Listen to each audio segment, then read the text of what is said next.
top 10 characters for the month of July 2023. It's been a minute since I've made this video because largely everything was about getting Apocalypse, and we're going to talk about that. So we're going to talk about the top 10 characters in the game. This is not going to be any particular order, and I'm also going to be mindful of Dark Dimension 6 and getting Super Scroll. We're going to talk about that also. Now, first one we're going to talk about right now is Morgan Le Fay, and Morgan Le Fay is continued to prove to be one of the most important characters in the game. Now, acquiring her and the other horsemen is changing, and we don't have all the details of that. We just had a Morgan Le Fay Scourge, and we're going to get the existing format of those Scourges for the next 3 horsemen coming up in the near term. But after that, the release method and the way that the Scourges are going to work for the 4 horsemen is unknown. So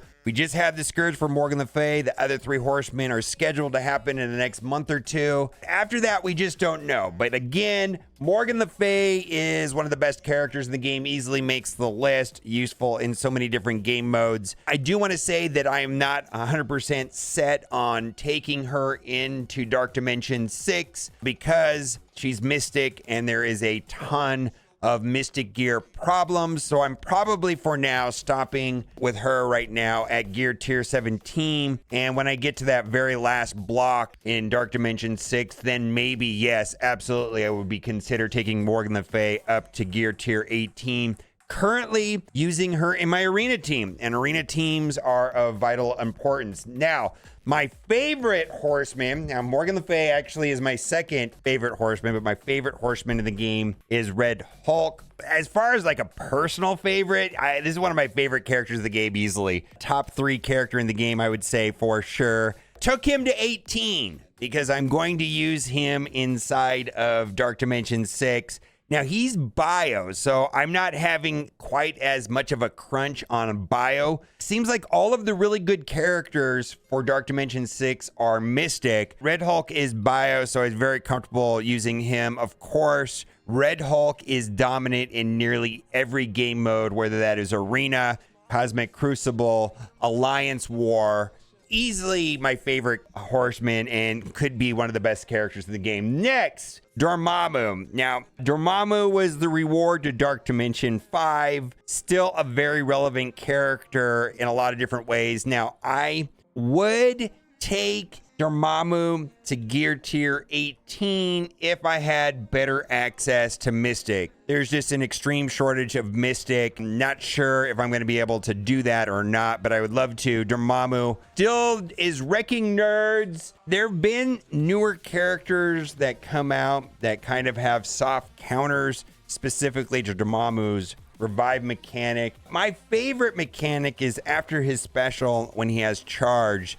Is just one of my favorite things, and I think he basically is stripping away positive effects on there when it's charged. On enemy turn, if charged, flip all positive effects to negative effects and apply 2 blade to that enemy, and that makes him incredibly effective with undying. If you can get him to take a turn, sometimes it's hard to get him to take a turn, just special, which stun and does trauma, but I just love that charge mechanic on Dermamu. I think everybody thinks about Dermamu with the revives, but for me, it's that charge mechanic. Rogue!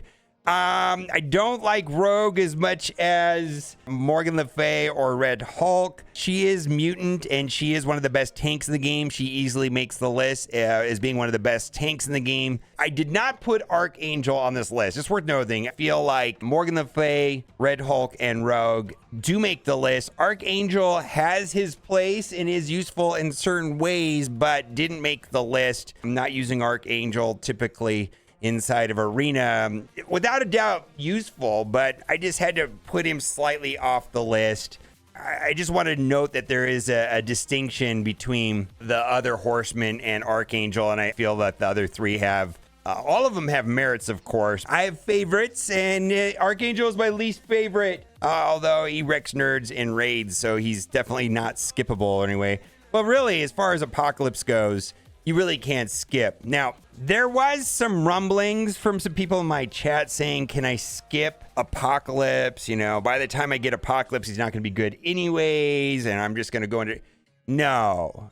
Dude, I'm going to say it right now. Best character in the game. Dominant in every game mode. Not optional in Dark Dimension 6, from what I'm hearing. People that have gone into Dark Dimension 6 without Apocalypse are not having a good time. I'm going to suggest that most people's primary concern as far as acquiring characters should still be Apocalypse. Now, that does require getting 4 legendary horsemen, all of which, Morgan Le Fay, Red Hulk have different ways of unlocking, and how they are specifically going to be unlocked going forward is unknown until we find out more information. Plus their teams, that's 20 characters right there. And then Spider Weaver, Kestrel, and Deathpool. So he is something worth getting. I am absolutely taking to 18. In my opinion, best character in the game, dominant in every single game mode, whether that is Cosmic Crucible, Alliance War, or Arena. Without a doubt, very, very important character. I'm going to say, in my opinion, best character in the game right now. And not optional. Gotta get him, especially going from a big boy Apocalypse from a baby Apocalypse, getting the awakened Apocalypse. It's almost like a different character getting the awakened abilities. So continue to be deliberate in working on those 23 characters. And also I suggest on upgrading them in the order that they released. So that means, working on Darkhold first. And we've discussed at length how challenging and how many characters are required to get Apocalypse, but he is definitely worth it. Next on the list is King. Now, King is probably one of the best characters in the game easily, and for not being legendary, this guy is bonkers. Also, he is tech, and as far as Dark Dimension 6 goes, there's not a lot of good tech characters. I'm going to say that King overall is nearly as important as Apocalypse in a lot of ways. Again, dominant and important in every single game mode. And this is a turn-based game, and going first, and this simple thing right here, which just eliminates tiebreakers a lot of time, is going to be an ability that is good for a long time. So I'm using him in Arena. He's good everywhere, and I had no problems taking him to gear tier 18. I would love to get the last yellow, and I definitely put 7 red on him if I had the 7th yellow. I do find that it is very challenging to go from 6 to 7 stars. It's 300 shards. Probably going to let him get there organically. I'm not willing to spend hundreds of dollars just to take him from 6 to 7, but again, I absolutely would put that 7th red on him. And also, even though King right now is doing serious amounts of damage, even when he gets power creeped, his passive is going to make him important. This is just something that is not going to be unimportant for a long time. He's going to have, in my opinion, a much longer shelf life than your average character. So I would put him on the top of the list. Probably up there would be King, Apocalypse, and maybe Red Hulk. He's just so good, and he's not a legendary. Next is Nova. And Nova is a new legendary, and he's going to be important in Dark Dimension 6. Also getting tremendous value out of him right now in Alliance War and in side of Cosmic Crucible. And Neutron Star has a battlefield effect, which basically will negate Red Hulk's battlefield effect. If you're playing against Gamma and Red Hulk does his ultimate, then this can go afterwards and it cancels it out. Nowhere is a hard counter to Gamma. Yesterday in Alliance War, I took my Nowhere team, let's say 1.1 million, went up against a 2 million plus Gamma, and is able to kill it on the first attack. That was a full Gamma. So this is an important character. And also, because he's legendary, not horseman, he's going to be important in Dark Dimension 6. So I am taking him to gear tier 18. He's going to be vital in that node as well. Next is Quicksilver. Quicksilver, of course, I think a lot of people, had a relatively easy time getting the yellow stars on him. specialty, of course, is inside of Cosmic Crucible. He's also one of the not optional characters for Global, along with Apocalypse inside of Dark Dimension 6. I'm getting a lot of use out of him, and also I've been generally happy that he didn't require a lot of work to get to 7 stars. I very much do like that he takes a bunch of turns in a row. I was kind of annoyed with Quicksilver when he came out, and I thought he wasn't as good as I thought he should be, but he does have a way of removing charge and reducing speed bar. And just keep in mind that when he does take a turn, you know, there's a lot of times where you do want to use the basic first to strip away a taunt, and then you immediately will go again. So you don't have to use the special on turn 1. There's a lot of times where doing the basic first to get through the taunting tank, and then you can go after the target that you actually want to hit with the special.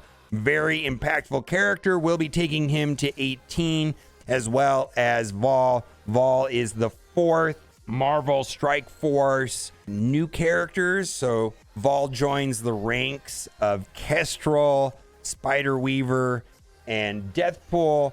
Dark Dimension 6 must is Vol, and also raids, very important. Now, as far as Vol's effectiveness inside of Arena and other game modes may fully blossom once I have Super Scroll, and when more characters in the game start getting the exposed mechanic. For now, the exposed mechanic is unique to Super Scroll and Vol. I think they're going to make getting the rest of the yellow stars on Vol incredibly challenging to get, in the same way that Kang has been challenging to get. A lot of people say, when is Vol going to be farmable? I kind of feel like Vol is going to be like Kang in the release method that Kang has had. Next is Super Scroll. I have no idea. I played Super Scroll a little bit on the test server, and Super Scroll obviously is the reward for Dark Dimension 6. I think it would be a mistake not to put Super Scroll on here. Obviously, he's good, right? How many players have Super Scroll currently in the game? Maybe 10? I just wanted to mention there was a lot of characters I wanted to put on the list that I couldn't squeeze in here. I really wanted to squeeze in Spider-Weaver, really wanted to squeeze in Archangel. Put down in the comment section on who you think I missed. I feel like there's a lot that I did miss. And also, largely in this video, I wasn't accounting for raids and raid teams. I was mostly just going after characters that were dominant inside of Arena and or Crucible and Alliance War. Let me know what you think in the comment section. And as always, thanks for watching. Keep on gaming. Bye for now.